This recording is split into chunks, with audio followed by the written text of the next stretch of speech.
Alright, I'm back for another run on this challenge. To catch you up to speed, I'm doing a legendary difficulty run on Manager Career with Hartlepool United. The objective, to win the Champions League. Why am I doing this? Man United lost again, and I want to distract myself. The last time I played, I made it through half the season ending in December. We added Femi Aziz to our squad as our only signing for the season.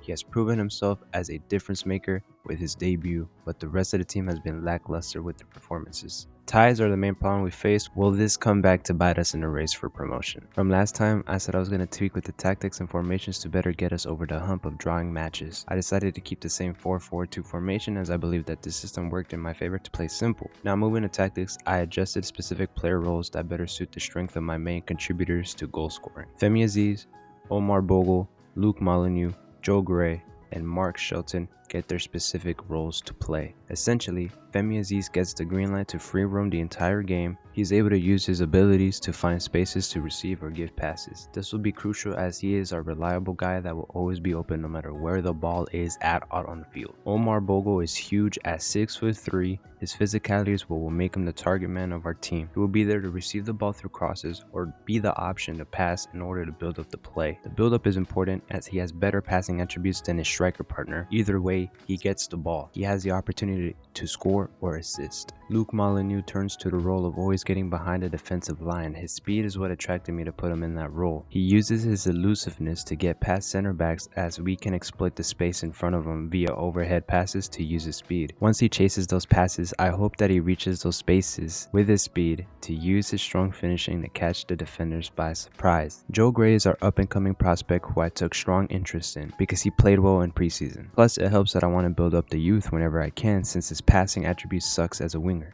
Until his passing improves, he will receive passes on the wing to try to cut inside or will already be near the middle on the right to link up play. As he gets better at passing, he will switch to a cross-heavy player. Lastly, Mark Shelton. Now, I didn't know what I wanted to do to further help our offense in the midfield. However, after looking at his attributes, he is a great all-arounder, which made me confident that he will play in between the spaces. Whether we need passing options in the back, someone to push up when there's empty space to go, or a player that holds their ground when they don't have the ball, Mark Shelton is our guy. He will cover the spaces that our captain Featherstone leaves to keep the shape and provide extra support when the ball turns over to the opposite team. These changes are what will, I think, bring us to promotion and turn these draws into wins. Our captain Featherstone will be the creative factor for our team. His high passing attributes will assist in bringing new fresh air in our offense as he supplies our forwards. I am very excited for what is to come from this change. Hopefully that means that we can dominate like we should and find promotion to the next division. Just before we move on to playing games, I also adjusted how the team will flow in defense and offense. Defense remains the same except that the players will focus on pressuring the opposition when we lose possession of the ball. This will help with the fast build-up issue of losing the ball quickly when doing passes. For offense, we kept the tempo high with fast build-up with direct passing. This will ensure that my players can keep possession of the ball without any doubt that they can receive them. They will move to receive the ball whenever they can. And finally, we increase the amount of players that go forward when we reach the final third. 4 players will attack the box as in free kicks and corners. This will ensure that we have plentiful options to use to score and also catch the opposition defense off guard with the amount of players rushing. Now, will this exploit us to counterattacks? No. We have dominant players whose stature are able to hold up other players. When we lose the ball, our players will put pressure to receive the ball again. This ensures that we win the ball back and continue the attack to score. I also decided to swap Gray and Aziz as their stronger foot is on these sides. These creates chances to score and cross with their stronger foot. Lastly, with the starting lineup, Morris takes the helm as starting CB. He can adapt to playing center back and hopefully he can be our CB number 2. Did you get all that? No? Moving on. We have our first FA Cup campaign against Morecambe. With these new plans in motion, will this team finally turn things around and start convincingly winning their games? Or will they resort to more heartbreak by drawing, or even worse, losing? As we get this game going, it's evident that our attack is promising. Whenever we lose possession, just as I thought, we regain possession in the midfield.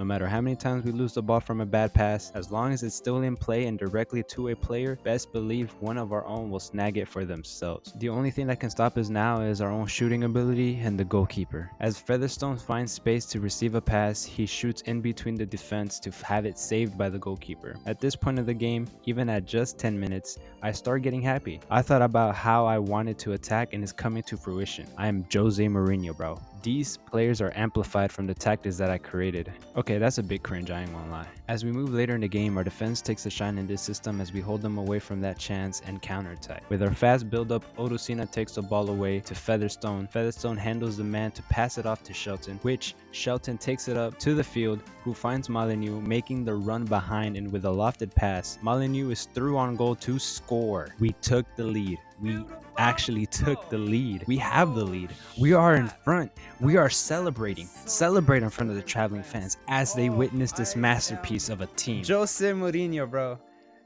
We find many more chances after that. The goalkeeper sucks at passing the ball around as we intercept it to pass for a shot which gets blocked by the goalkeeper. Legendary AI love to ruin my game, but as I complain about AI, Killa makes a wonderful save to keep the lead heading into halftime. At this point, I'm hyperventilating because we are winning, and more importantly, we are dominating. Oh my goodness. And when I was still high from the mini win, I let my defense falter as they managed to create space enough to shoot past the goalkeeper to make it 1-1. Disappointing. Should have figured out it wasn't going to be easy. They take the piss by celebrating in front of our fans. That's disgusting. Their fans are over there. Tactics stayed the same and we keep pushing. Maybe my concentration may be too much because that caused FIFA 22 to crash mid-game. I just had a good start, but we have to redo the game. It crashed. And as I was doing really good.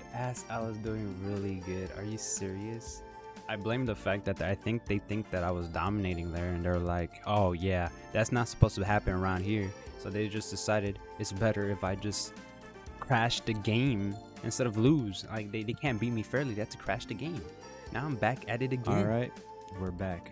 Now we just saw what this team is capable of, and I'm expecting to see the same again in this replay after the crash. Not even 4 minutes pass when we get our first chance. Molyneux passes to his striker duo Bogle to take the lead, but he's offside. Honestly, we can finally witness that we're actually putting pressure into their defense and are finding ways to score. The goalkeeper better be prepared because I feel like Superman. Sadly, in the 26th minute, Morecambe find their plan in action when they counterattack. Morris falls to the ground as I thought I was still controlling Featherstone, but since he slid with no momentum, it left an open lane for their attacker to find space for a one-on-one to take the lead. But that doesn't deter us, as by the 40th minute, we recover the ball thanks to Featherstone. Ferguson finds Bogle, who lays it off to Shelton with the better positioning. Molyneux makes his run in behind from a weighted ball by Shelton. Gets past the defense on a one-on-one with the keeper to miss completely, but as our tactics shows, the goalkeeper sucks against our pressure. We retrieve the ball again thanks to Morris' big body self. He lays it off to Featherstone. Featherstone to Shelton with the space to penetrate. Molyneux makes another run with a pass made to his feet, and he missed it again! He hit the post, and that ends the half. No action made until the 67th minute of the game. Morecambe find themselves in our final third, just passing it around to open space in any capacity for a shot at goal. Now finding the hole, they break through one-on-one with Killup, and he missed! Ricochets off the post, and Odosina clears it towards Aziz, and the counter-attack is on. He finds Bogle. Bogle finds Molyneux, making the run, shoots past the goalkeeper to tie the game up. We tied it. However, as if this game wasn't already thrilling enough, we head into the 90th minute with our players in our own half. Morecambe pass and pass, leading our players to falter off their line. With just a faint move, Odosina loses his man, and with the final shot of the game, surely we lost.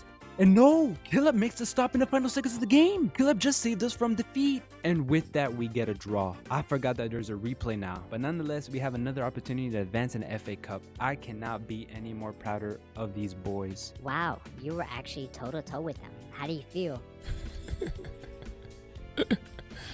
Sensational. After that exciting game, I'm riding off this high and I'm not on drugs. This got me feeling like I want to play every game, but I won't do that. This video will take too long to make. So moving on, we'll be going through this game to see how they fare in sim matches. We're going all the way to the next FA Cup game for a replay against Morecambe. The kill-up glaze cannot be overstated though. This man is a hero for us. He is amazing. Our next game is a league match against Rochdale. If we win, we can compete with the top dogs for a promotion spot. And we lost 1-0. Moving past them, we got Scunthorpe United, for what I'm guessing is another loss. Oh! We won. We won 4-1 on sim. Okay, never mind. Maybe this tactic does work. Next game is a Papa John's tournament, but who cares as I play the B team. Burns is back and ready to play, so I play him in the B team for this game. However, with our B team, we lose 2-0 to get knocked out of the tournament. To be honest, I really don't care for the tournament if the board doesn't care. We have to get our main squad fit for a promotion push, so these games are not our priority. Burns played, but I don't think he's getting back in the starting lineup ever since Morris took over. I feel more confident playing Morris as he adapts perfectly into his new role. After the game, my assistant coach informs me that we are at risk of losing 5 players. Luke Molyneux and Olufella Olomala are players I'll lose on the free if I'm not careful. No offense to the next 3 players, but I don't see them in my team in the future, so I'll let them go on a free. Josh McDonald, Martin Smith, and Jordan Cook. Thank you for your service, even though they're like 6 more months ago. On my way to extend their contracts, I realized that Odosina is also at risk of leaving, and I was not losing him either. He is our young star center back, and I will extend his contract. So to begin, we resigned Timmy Odosina to be our starting center back, Luke Molyneux to be our starting striker, and Olufella Olomala to be our backup striker to our striker duo. These signings will help us out, and I have a plan for them in the next season. Also, I really wanted to sign Joe White and later Bryn Morris from their loans. However, Morris is only a loan deal, and I don't have enough money to buy Joe White with our 70k transfer budget. Sadly, we are too broke to get all the players that I want for next season. To distract me from not getting what I want, we face Colchester United, a game away from the FA Cup replay. Damn, we only get a point. We can't win. We just tied. It's just all we do, bro. It's just all we do. And we're back. For this replay, we make it back to our home grounds, the pool.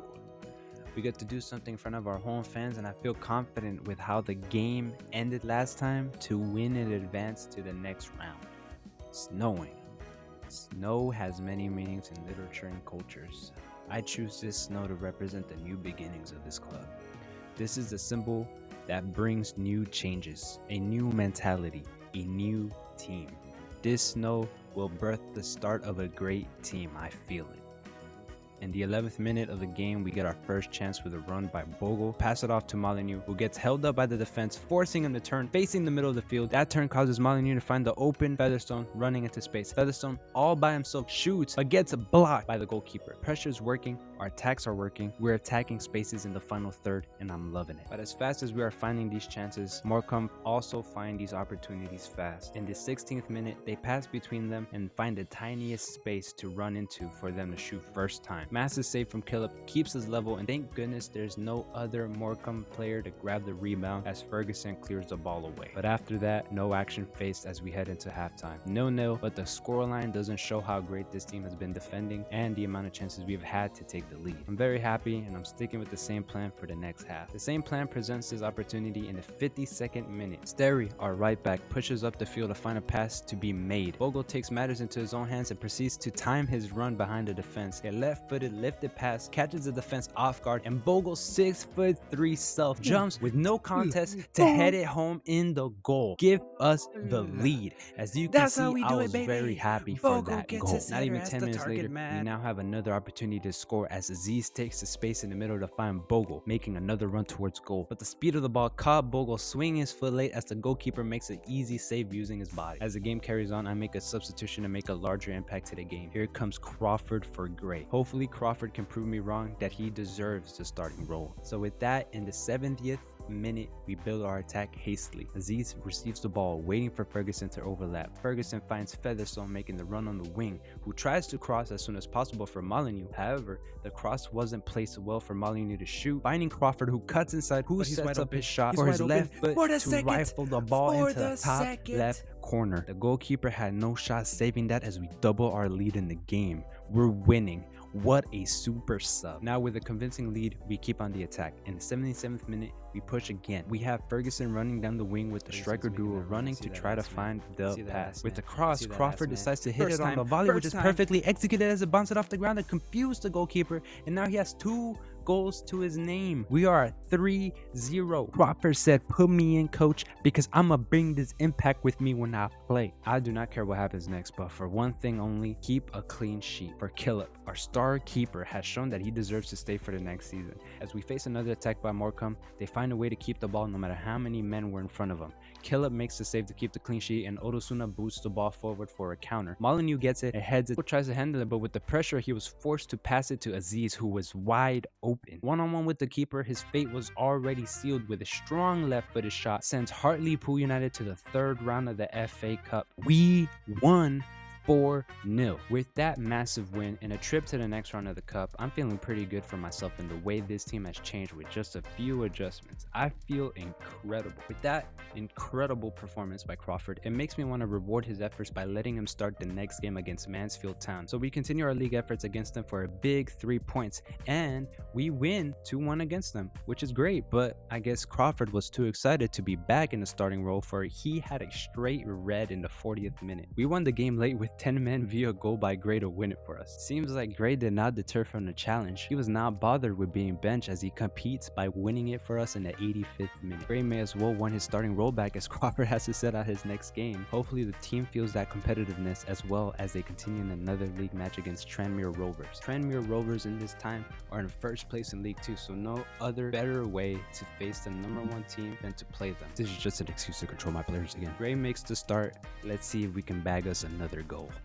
In the 7th minute, we blitz from the back as the goalkeeper passes to Shelton. Shelton to Odosuna, Odosuna to Sterry to Gray, who cuts inside a Bogle. Takes a touch for Fedderson to find an open space to run into. He shoots and we take the lead at home. However, before we continue with our attack, the legendary AI decides to crash the game again. Okay, I'm restarting my PC. So we are 0-0 again until the 17th minute. Tranmere Rovers push forward and abusing the ball roll skill. Like, damn, there's got to be a regulation for the amount of ball rolls we can do. But it creates space for them to get it past Killip for us to be down 1-0. We find ourselves defending a corner in the 30th minute. Featherstone in between 2 finds Molyneux, who starts running. He shakes off his man and uses his speed to run down the right side of the field. Gray is in front of his man and puts a toe to the ball, which goes in the bottom right corner to tie the game up. Do not write us out yet. Gray is showing why he should be the man on the right side and be the man that can play for our team. 10 minutes later, Sterry puts in a beautiful tackle to keep the ball in the field and deactivated their player. Sterry pauses because I thought it was a foul, but no call was made, so we lose the advantage we had. However, Sterry is quick to receive the ball and pass it to Gray away from the pressure. Gray to Shelton for an open view of the field. Gray gets past his man for Shelton to pass it back to him. Gray takes the ball down the right side. Deja vu. He passes it low to Molyneux, who got past his man to nutmeg the goalkeeper to put us in front before halftime. Gray, Molyneux, Gray partnership is clicking and doing numbers. This pair is incredible. And now Gray has definitely sealed his starting role in our squad for the rest of the season. And so that ends the first half. I'm excited to see what else we can produce. Going to the second half, in the 56th minute, we managed to get the ball back from the opposition. Bogle receives the ball in the middle of the field to lay it off to Ferguson. Ferguson runs down the left side to try to find either Molyneux or Gray. He chooses Gray as he is in front of his man, but he skies the header to miss the chance to extend our lead. This eventually comes back to bite us when in the 67th minute pushes forward through the middle. Our defensive line stays in shape, but the left side gets exposed as Killip can't stop this near post finish. Is what I would have said if he didn't jump off sides. He didn't hold off his run long enough for it to be onside. What a fool. Even though it was offside, this does not mean that we are clear from a tie, as in the 80th minute, they push from the right side. Our center backs are separated. Morris pushes up but exposes the space behind to ball roll past Odosina to rifle it home past Killip to tie the game up. We cannot have nice things, bro. And that's how the game ends. Only 1 point again. With that disappointing tie, I'm still positive. We should have won that game. I let my defense down. Moving on though, one of our youth academy prospects, Javi Marquez, wants to make the jump to the first team. We allow that. He's our future star and hopefully he can get some good development this season with us. Oh, and also Crawford. He got a red 2 games ago and he kind of missed out our last game. Now he wants to be part of the starting lineup again. But great took your spot, buddy. We continue in January, we keep rising little by little, and now we're in 13th place. We're only 5 points away from a playoff spot. And in worse news, we lose 2 of our lone players for lack of game time.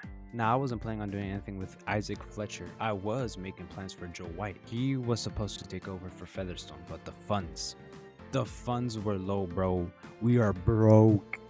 So we lose our replacement and we need to find a new one next season. Hopefully the budget then is good enough to buy someone good. So with all these negative events that passed, surely we can get this playoff push with 3 points against Oldham Athletic. We tied.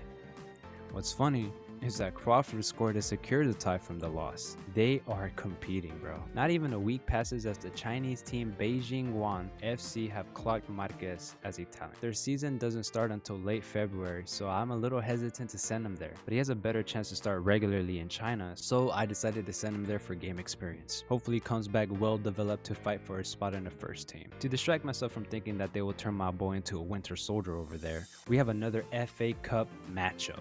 We face Luton Town in the 3rd round of the FA Cup. Myself, this squad, and the tactics we should do fine against them.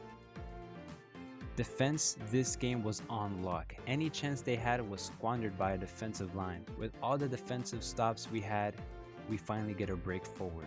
Ferguson recovers and passes it to Aziz with his back to the opposition. He lays it off to Featherstone to better build up the play as Aziz makes a run on the left. Bogle receives and Aziz is sprinting past his man. Through ball past the backline causes Aziz to cut inside for a better angle. He switches his shot to the right foot, which is his weak foot, and he finishes the shot past the goalkeeper to give us the lead before halftime at home against Luton Town. Going past the half, changes from Luton Town cause their opportunity in the 67th minute of the game. We get bodied in the midfield for them to control, and passing through the middle helps him find space on the left with nobody to mark him. He shoots the ball he receives to get past Killip and hit the post and out. It didn't go in. I thought that was going in. It became a wake-up call for us as we know we need to score another one to protect our lead. It was a matter of when Luton were going to score, honestly. So in the 77th minute, we push on our attack with Aziz to Featherstone. Featherstone's old ass decides to take on his man and gets past them beautifully. He takes his time for Bogle to try to make a run between the gap of the left back and left center back. Bogle receives and shoots with his left to miss. He missed, bro. Oh my goodness. Will that come back to bite us in the end? As not even minutes later, Luton are back in the attack. Just passing it around in the middle is enough for us to break our shape, leaving space exposed for them to find players up top. Little heel to heel creates separation, and with 2 defenders on him, he shoots. Killip gets beat for him to miss. They missed twice. Legendary AI is choking this game. Is the script on my side? Did I win the favor with the FIFA scripting? And thankfully, that's all she wrote as we move on past Luton Town and make it to the 4th round of the FA Cup. Killip's the freaking GOAT, bro.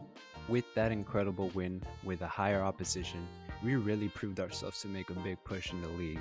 With these changing tides, players' forms are skyrocketing to the point that other clubs are looking to take our fullback, Jamie Sterry, for $870,000. I'm gonna entertain it just to see how much more they're gonna offer, but I have no intentions of selling him. Luke Molyneux has an offer as well, as they want him in Saudi. Like, I'm gonna lose my duo. Heck no. So with our form attracting the attention of other teams, we head into our next game against Bristol Rovers. We managed a 2-0 win against them with 2 goals from Bogle, carrying on that momentum to our next game against Hartlepool United. Funny enough, they are in 12th and we are in 13th. This may as well be one of our biggest games of the season. This is definitely the changing point in our season. We find ourselves in another test. Do we belong in League 1 or not? Today is the day to show it, boys. Let's get on with it. Motivating speeches in the locker room before we walked out caused a fire to light up in our captain as Featherstone decides to shoot from far. With no other man to put pressure on him, he decides to take it himself. He wants to make a change, not even close, but I love the passion. We managed to keep putting on pressure in their half. This is incredible. However, all it takes is a bit of space for legendary AI to shoot and score, as in the 20th minute of the game, they exploit the middle and make our players go out of position.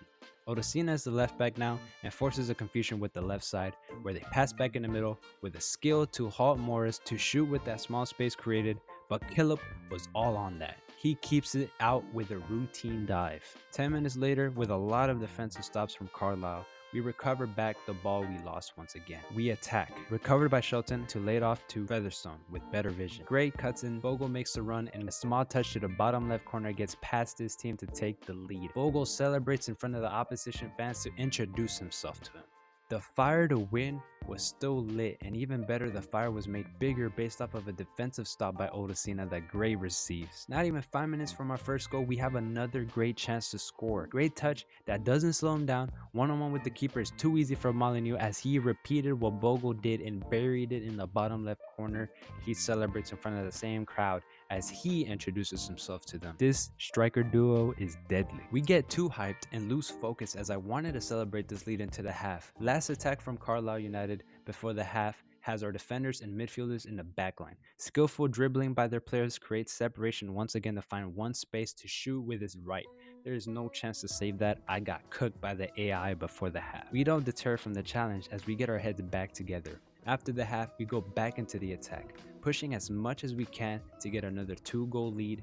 Bogle fighting with 2 players. Shelton's pressure caused the defender to make a mistake, cross it back in the middle. Bogle sees this, his 6'3" self is on that, bodied the defender and puts a head in there to score. Goalkeeper doesn't know what he's doing, and we find ourselves back with a 2-goal lead again. We keep pushing with good defensive stops from our own. We don't worry about their attack. Our counter is all we can focus on. So in the 72nd minute of the game, Shelton gets the ball again with pressure. They can't cope. He finds Ferguson to Aziz to Ferguson. Ferguson finds Mourinho making a run. A fake shot turns into a lifted pass to Bogle, and Bogle gets his hat trick with a volley straight into the bottom right of the goal. Our first hat trick in our club's history, my managerial history. Bogle brought the lead at 3. Shout, exclaim who you are. This attack is amazing. Beautiful, beautiful, beautiful. Our defense is too much for the opposition as heading into extra time in the 90th, they can't seem to find their opening as the defense sticks together. And with that, the final whistle blows, we win our game.